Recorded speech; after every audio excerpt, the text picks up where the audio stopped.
Here is why and how to live for a woman's flower.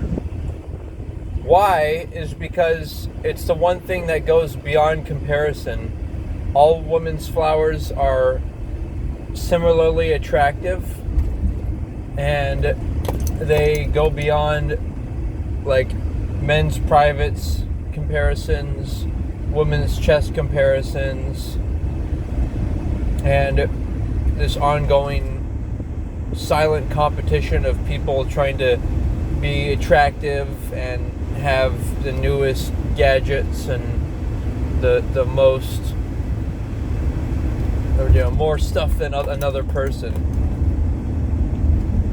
And it's the only thing that will keep you feeling peaceful during hard times, because it's human. It's like, it's not like we should be, as humans, wanting to celebrate ourselves, not all the different technology and everything that makes our lives convenient and possible.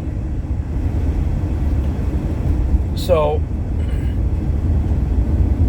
why to make it number one, flower? And then also, like, for me, that's the only reason I want to have children. It's to perpetuate the flower. And it's the only reason I think it makes sense to do anything.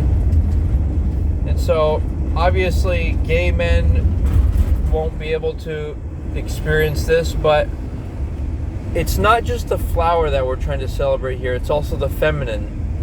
And in what seems to be at least some gay relationships and whatnot, there is an element of the feminine in one person, and that's a great thing. That's all I'm about, is celebrating the feminine. And so I hope that you see that this is not like, I'm not like trying to force women to not be able to work if they want. It's a good skill, but the number one work is serving the feminine and serving her flower. And the way you do that is by finding a man who's masculine and willing to protect and provide for you, so that you can do the most important job, which is what? To use your flower to create new life. You can't do that job really well unless you have a protector and provider. And that's the delightful circle of life. And then when people get older and say a woman's not, it's like they get really old and their bodies are no longer attractive, and it's time to let go. It's time to go into a new body in a respectful, ceremonial way, like a tribal way. And we can arrange for that. It can include a trip of DMT, so that we are aware that we're not our body, as a final reminder. And then some type of way of painlessly leaving.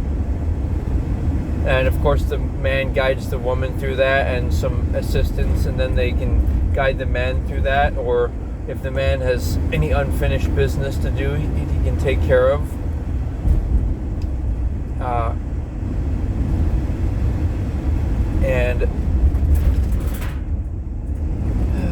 And so, but there's something else, and that is that a woman's flower is an important and easy way to to fine-tune your attraction. See, in life, your goal as a man should be to be like, find ways to be more selective.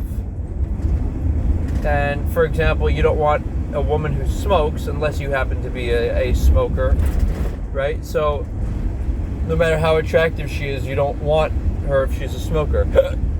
But that thought process can be applied to all types of things, like if she doesn't like certain diet or music, or whatever parameters you place on. And one of those should be whether or not you'd like to give oral to her flower. And this is like, for example, which women would be you would be most eager to give it to? Probably more fit women, maybe women who have a tan, who have used LASIK hair removal on their flower, that type of thing. Like that, it's that they're very fit, and so there's not like fat, like making it harder for that area to breathe. And so you should be able to look at a woman and tell whether or not you'd want to do that to her. This is so important. It's so important to be thinking about and be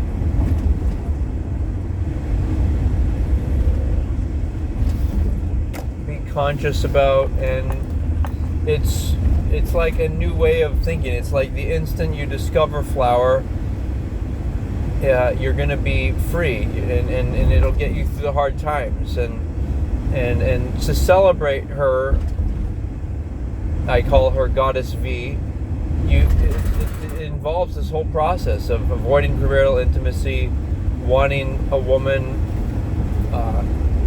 wanting to. The number one thing is to give pleasure to her flower, and the outside part, because the inside part you can as well, but that's also wanting pleasure for you, and so it's not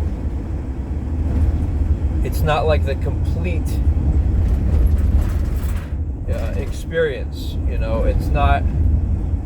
It's not like, because it's easy to do that. It's just because you already want the pleasure of being the bedroom time, but giving oral to her flower is like, it's more like it just feels like an important thing to do, and it's not necessarily about your pleasure, but it's about worship. And so that makes sense to me, and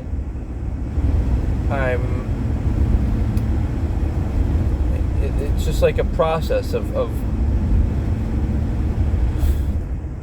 whenever you have, let's say whatever it is, it's even if you're in prison or whatever it is, as long as you put flower first, you'll be okay. You can substitute, how there are these different phrases about putting like Jesus first or God. You can just substitute all that for flower.